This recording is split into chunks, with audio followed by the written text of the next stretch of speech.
1,5 milliard de personnes dans le monde vivent et travaillent dans des conditions précaires. Pour changer cela, Solidar Suisse s'engage dans la coopération au développement et l'aide humanitaire, avec plus de 50 projets dans 13 pays. La situation est particulièrement précaire au Pakistan. 12 millions d'enfants doivent travailler. La moitié d'entre eux seulement va à l'école. 60% des familles de ces enfants vivent dans une pauvreté absolue avec moins de 2 $ par jour. C'est pourquoi ces enfants doivent travailler. Pour que ces enfants travailleurs puissent apprendre à compter, lire et écrire, Solidar Suisse leur propose une formation scolaire.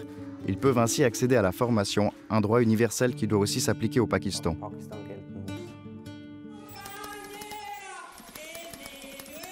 Nous sommes aussi actifs en Amérique latine. Nous travaillons notamment en Bolivie dans la région des Basses-Terres avec les Afreros, les ouvriers agricoles des champs de canne à sucre. Ils ne gagnent pas assez, leur salaire n'est pas régulièrement versé et leurs employeurs n'offrent aucune prestation sociale. Les habitations ne comprennent pas de douche, les installations sanitaires sont dans un état déplorable. L'eau manque ou est insalubre, rendant les enfants malades. Nous aidons les Afreros à lutter contre ces mauvaises conditions.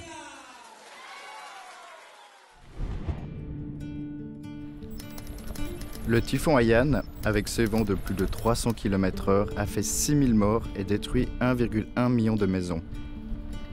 4 millions de personnes se sont retrouvées sans toit, l'équivalent de la moitié de la population suisse. Solidar Suisse a fourni dans un premier temps une aide d'urgence. Depuis, notre équipe a permis la reconstruction de plus de 3000 maisons, conçues expressément pour résister aux tempêtes.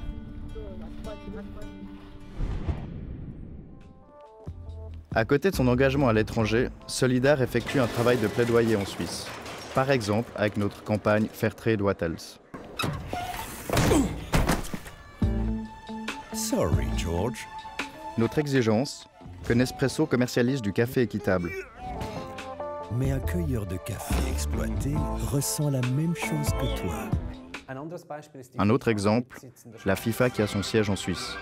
Nous demandons à la FIFA qu'elle assume ses responsabilités sociales lors de l'organisation des Coupes du Monde de football.